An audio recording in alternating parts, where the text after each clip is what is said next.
Alright, it's been too long. I'm putting out at least one video here. So we are using a Nidoking and we're going against Lorelei here. So if you're new, we don't use items in battle. We're seeing what's the lowest level. We can get through the whole Elite Four with different kind of Pokemon.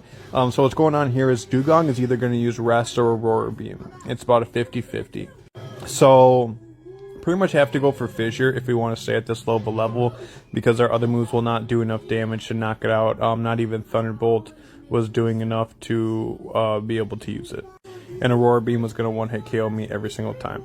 So then after that comes off the Cloyster. Similar situation. We pretty much just need to hit a Fissure. And of course you're seeing what is a very good run. This took a long time. This was not easy. But finally, after getting two little lucky shots in a row, we are on to the Slowbro where things lighten up a little bit. Now, I had never gotten here with this much health before. I mean, this was crazy to be here with this much health. I get here quite often, but usually somebody hits me with something, specifically Cloyster with Clamp. And then Water Gun does a surprising amount of damage. But lucky for us, we're able to get Mimic, which is going to give us Amnesia, which is going to drop down the damage that Water Gun does significantly. Slowbro can also use Withdrawal, because that's classified as a water move, and it will also use Amnesia. We don't necessarily love to see Amnesia, but it's definitely better than Water Gun. Withdrawal is perfect.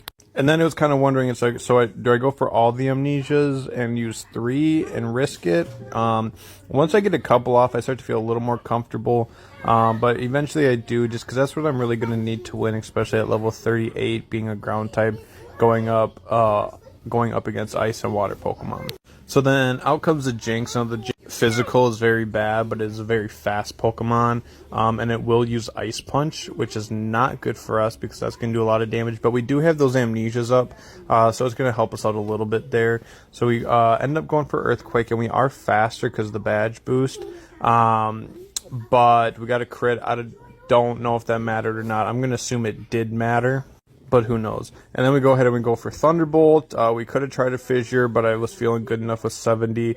And we don't quite knock it out, so we just don't want to see a crit.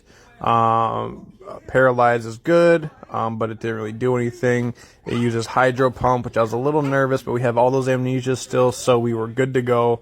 And that's how you beat Lorelei at level 38 with a Nidoking. A lot of luck and a lot of tries, but you too can beat Lorelei with a Nidoking. Well, I guess level 39 actually. I'm working on it. I'm trying to get them all out, but here's one just so you can see.